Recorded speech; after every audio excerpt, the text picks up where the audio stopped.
آج ہمیں یہ دیکھنا ہے کہ آخر وہ کون سی چیزیں ہیں کہ اگر ان میں سے کوئی ایک چیز انسان کی شخصیت میں پیدا ہو جائے تو اس کا ایمان بالکل ختم ہو جاتا ہے۔ ان باتوں کو فقہ کی کتاب میں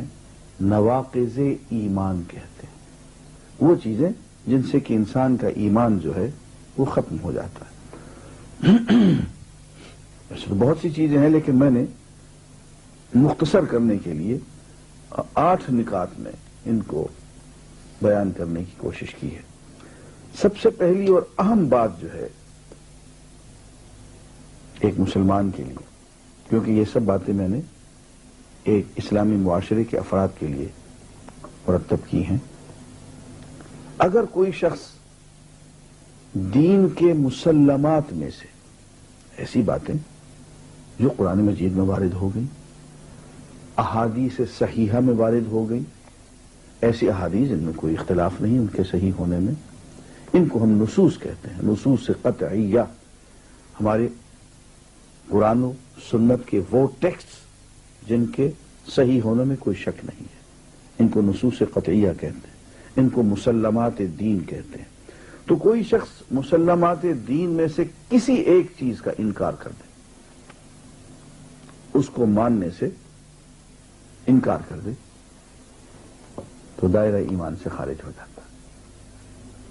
دوسری بات، اللہ تعالیٰ نے ہم پہ کچھ ذمہ داریاں عائد کی ہیں، کچھ دین کے ارکان ہیں، کچھ دین کے فرائض ہیں۔ ایک شخص مثلا نماز ہے،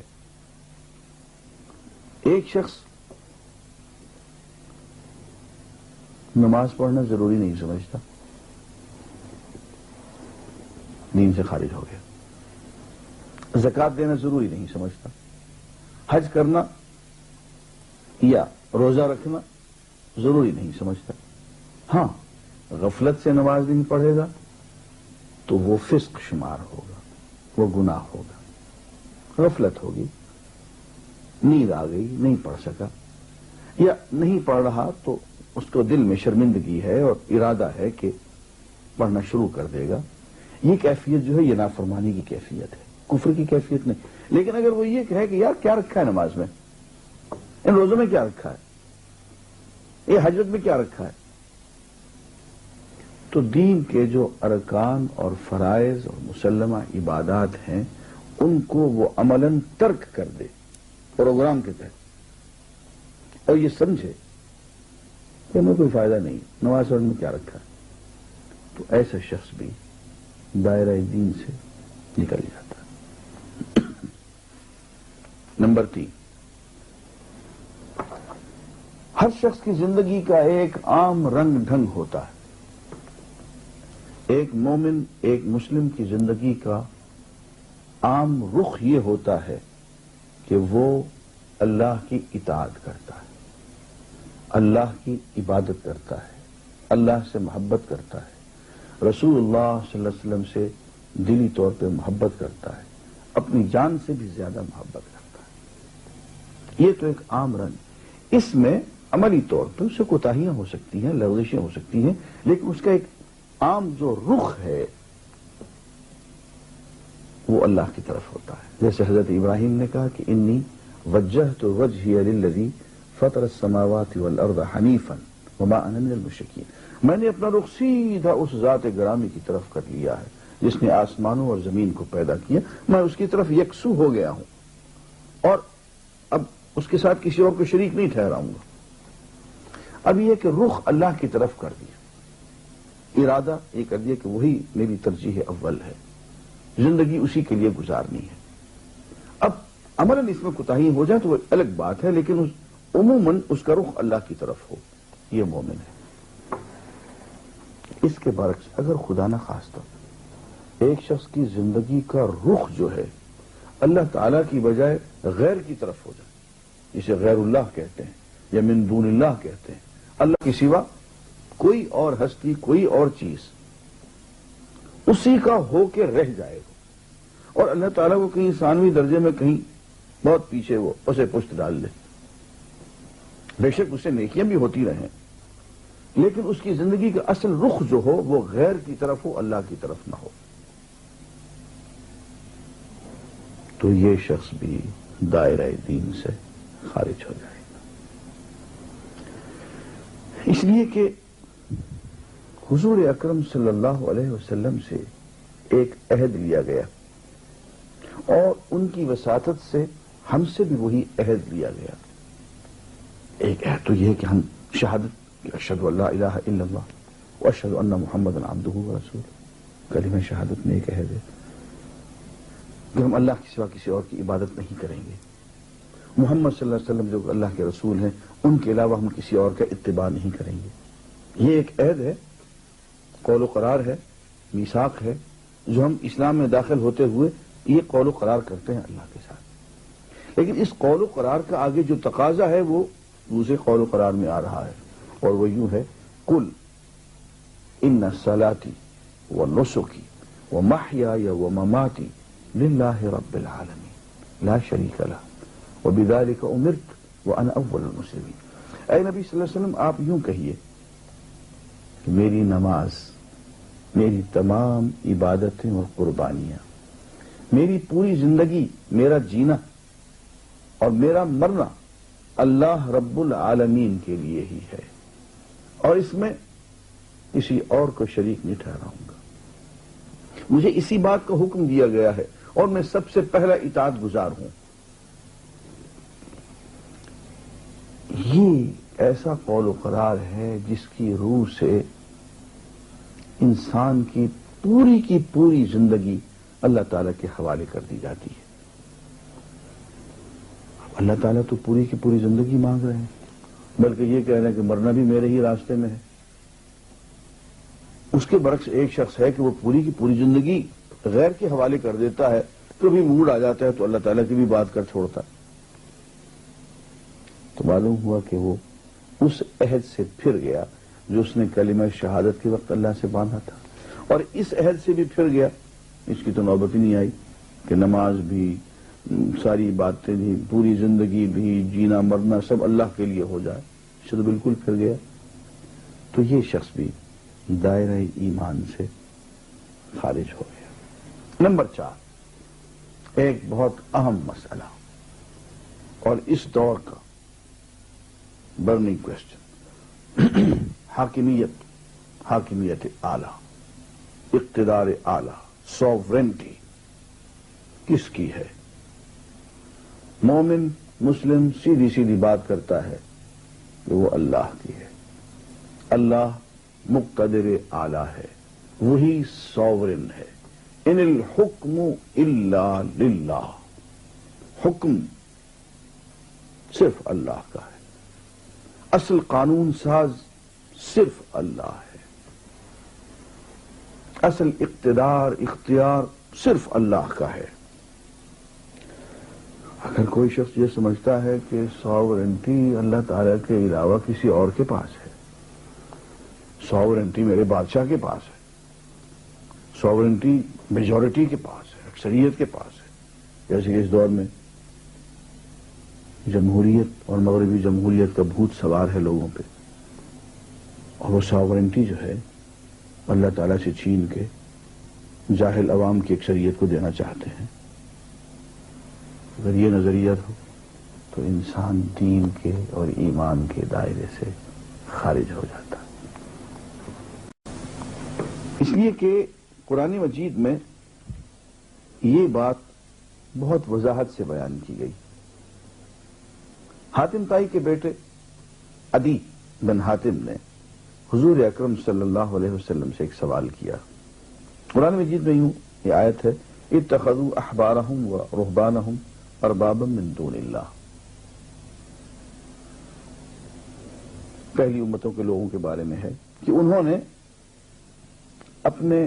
علماء کو، احبار کو، رہبان کو، راہبوں کو اللہ کا ساتھی قرار دے دیا، رب قرار دے دیا، ان کو بھی اربابا من دون اللہ، اللہ کے علاوہ ان کو بھی رب ٹھہرا لیا، یہودی علماء کو بھی، نصرانی علماء کو بھی۔ قرآن مجید کی آیت ہے، ایک چارج شیٹ ہے ان کے خلاف۔ تو عدی بن حاتم نے کہا کہ یا رسول اللہ ایسا کبھی ہوا تو نہیں، ہم نے اپنے کسی عالم کو رب کا درجہ تو نہیں دیا، ان کو کبھی ہم نے خدا تو نہیں بنایا، عالم کو عالم ہی سمجھا ہے، راہب کو راہب ہی سمجھا ہے، اپنے بزرگ مذہبی پیشوا کو پیشوا ہی سمجھا ہے، اور ان کی اس لیے عزت کی ہے کہ وہ اللہ سے محبت کرنے والے اللہ کے مقبول بندے تھے۔ تو یہ قرآن مجید میں یہ کیا بات آ گئی؟ تو حضور اکرم صلی اللہ علیہ وسلم نے عدی بن حاتم طائی سے یہ پوچھا کہ عدی ایک بات بتاؤ، ایسا نہیں ہوتا تھا کہ تمہارے عالم جس چیز کو جائز چاہتے تھے جائز قرار دے دیتے تھے، جس کو چاہتے تھے ناجائز قرار دے دیتے تھے، اور اللہ کے احکام کی پرواہ نہیں کرتے تھے؟ انہوں نے کہا یہ تو ہے۔ اب ایسا نہیں ہے کہ تم اس معاملے میں اپنے ان علماء کی باتوں کو مان لیتے تھے اور وہ بات جو کہ تمہاری کتابوں میں لکھی ہوئی ہوتی تھی اس طرف دھیان نہیں دیتے تھے؟ یہ بھی ٹھیک ہے، کیونکہ یہی تو ہے کہ تم اللہ کی بجائے تم نے ان لوگوں کو قانون ساز بنا لیا، اللہ کی بجائے تم نے ان لوگوں کو ارباب اور رب بنا لیا، یہی تو مفہوم ہے اس بات کا۔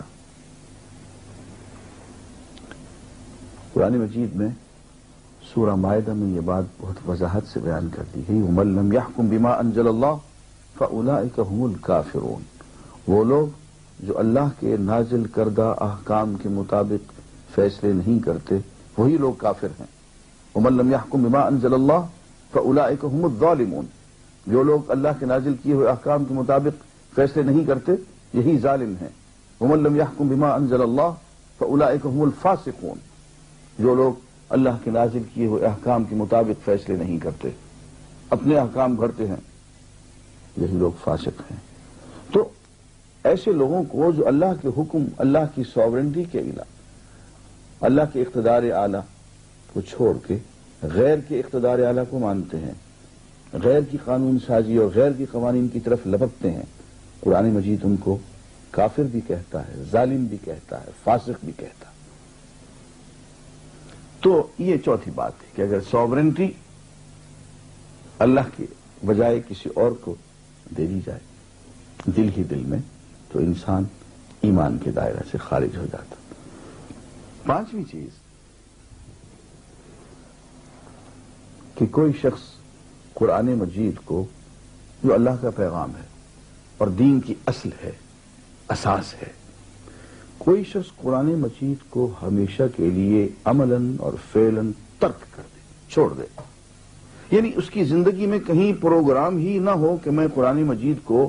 اپناؤں گا، پڑھوں گا، سمجھوں گا، اس پہ عمل کروں گا، یا یہ ایک پیغام ہے جو میرے نام آیا ہے اللہ کی طرف سے،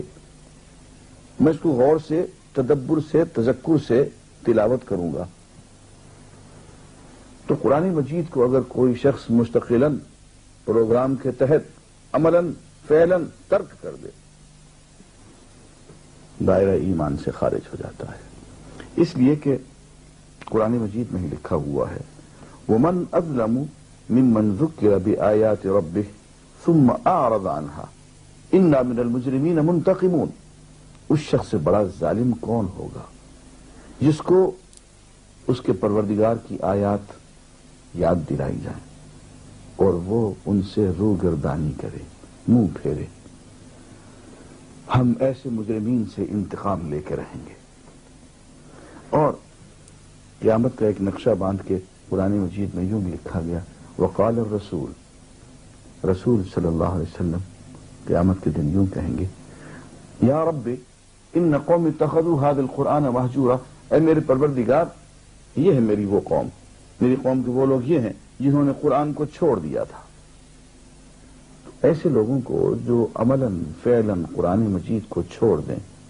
ان کے خلاف حضور اکرم صلی اللہ علیہ وسلم کی طرف سے شفاعت کی بجائے استغاثہ دائر ہو جائے گا، مقدمہ دائر ہو جائے گا، جس سے جان چھڑانا ان کے بس کی بات نہیں ہوگی۔ تو قرآن مجید کو عملاً اور فعلاً ترک کر دینا، اس کو اپنے پروگرام سے ہی بالکل نکال دینا، گویا دائرہ ایمان سے نکل گئے۔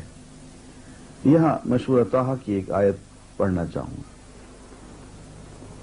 وَمَنْ أَعْرَضَ عَنْ ذِكْرِي، جو شخص میرے اس پیغام سے قرآن مجید سے منہ موڑے گا فَإِنَّ لَهُ مَعِيشَةً ضَنْكَا، اس کا جینا اس دنیا میں تنگی کا جینا ہوگا. وَنَحْشُرُهُ يَوْمَ الْقِيَامَةِ أَعْمَى، قیامت کے دن ہم اس کو اندھا کر کے اٹھائیں گے. قال، وہ یوں کہے گا رب لم حشرتنی اعمی، اے پروردگار مجھے اندھا کر کے کیوں اٹھایا؟ وقد كنت بصیرا، دنیا میں میری آنکھیں تھیں، میں دیکھنے والا تھا. قال، اللہ تعالیٰ یوں جواب دیں گے کذالک اتتک آیاتنا، بات یہ ہے کہ تجھ تک ہماری آیات پہنچ چکی تھیں. فنسیتہا، تو نے انہیں بھلائے رکھا. وکذالک اليوم تنسا، آج اسی طرح سے تجھے بھی بھلا دیا جائے گا. تو قرآن مجید کو طاق نسیاں پہ رکھ چھوڑنا، عملاً ترک کر دینا کفر ہے. نمبر 6،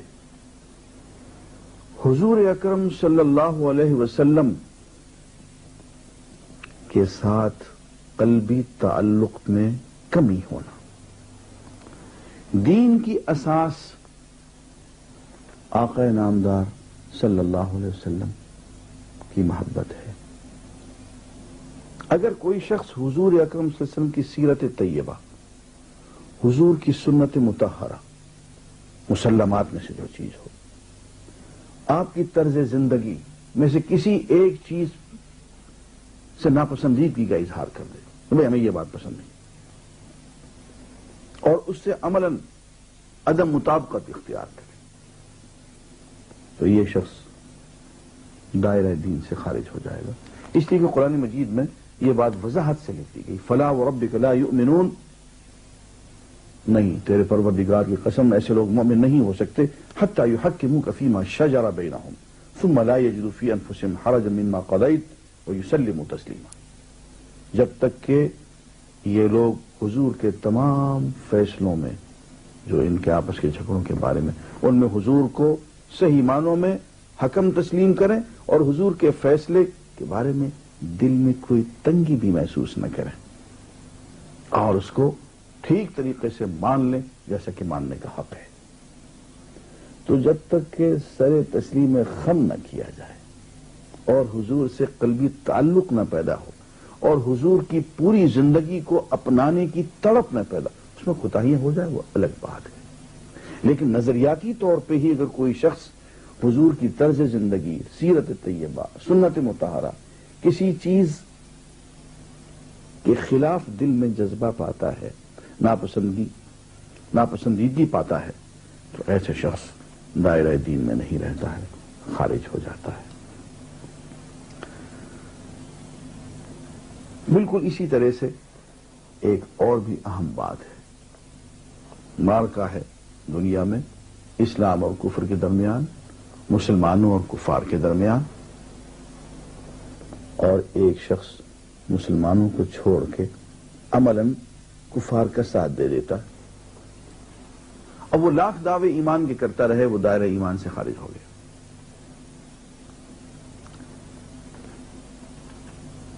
بالکل اسی طرح سے قرآن مجید میں یہ آیت بہت واضح طور پہ وَمَن يَتَوَلَّهُم مِّنكُمْ فَإِنَّهُ مِنْهُمْ إِنَّ اللَّهَ لَا يَهْدِي الْقَوْمَ الظَّالِمِينَ، جو لوگ کفار کا ساتھ دیں گے وہ انہی میں سے ہو جائیں گے. اللہ تعالیٰ ظالم لوگوں کو ہدایت نہیں عطا فرمایا کرتے. اور آخری نقطہ جو میں یہاں بیان کرنا چاہوں گا وہ یہ کہ اسلام کی کسی شکل کو کفر قرار دے دینا یا کفر کی کسی شکل کو اسلام قرار دے دینا یا مسلمان کو کافر قرار دے دینا یا کافر کو مسلمان قرار دے دینا، ترتیب کو الٹ دینا اور اس پہ ضد اور اصرار کرنا، یہ بھی انسان کو دائرہ ایمان سے خارج کر دیتا ہے. یہ چند باتیں ہیں، اور بھی بہت سی باتیں ہیں، لیکن یہ چند بنیادی باتیں ہیں جو میں نے عرض کر دی ہیں، اور یہ صرف اس لیے کہ ہمیں کبھی کبھی اپنا ایکس رے کرتے رہنا چاہیے. اے مسلمان، اپنے دل سے پوچھ، ملا سے نہ پوچھ، ہو گیا اللہ کے بندوں سے کیوں خالی حرم. وآخر دعوانا